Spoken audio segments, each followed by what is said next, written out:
This is the Race Paper Slide video made by Kareem and Allen for Social Justice. We will discuss whether race or slavery came first and the development of both. So slavery is the practice or system of owning slaves. So slavery is an ancient practice and took place in many parts of the world in different forms. One of the first methods of slavery was taking of war prisoners and forcing them to work. It has since evolved to our modern ideas of slavery that occurred in the U.S.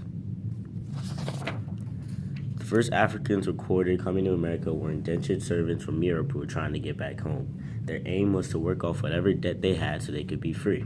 The modern idea of slavery didn't take hold until the early 1700s, and it ended in 1865. Racism is the prejudice, discrimination, or antagonism directed against someone of a different race based on the belief that one's own race is superior. Race started to be a problem in America around 1640 when a black man named John Punch was given a more severe punishment for running away as an indentured servant than his white male counterparts. Scientists have discovered that all humans have a high genetic similarity and that there isn't enough differences for humans to be categorized into species.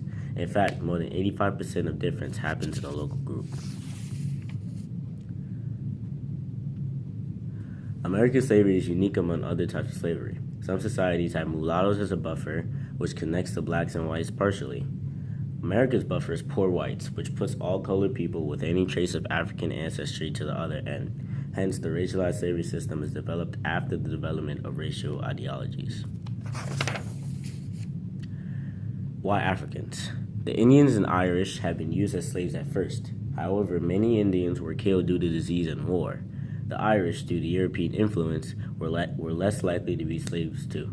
The Africans come from different backgrounds and are unfamiliar with the new environment, so they are considered a good choice of slaves.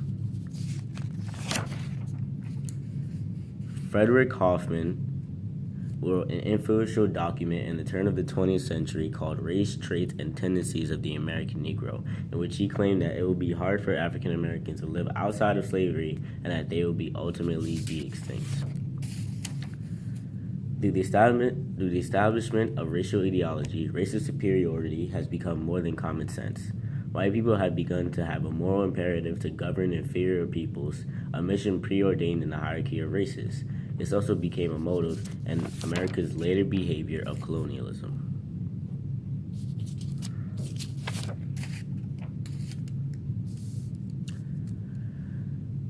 The Nazis' emphasis on racial theory made people rethink this concept, and in 1950, the United Nations issued an official statement declaring that race has no scientific basis. In the following years, legal segregation ended, and the world began to have a more open view towards race.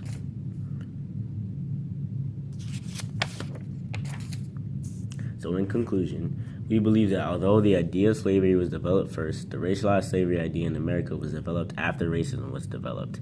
Thank you.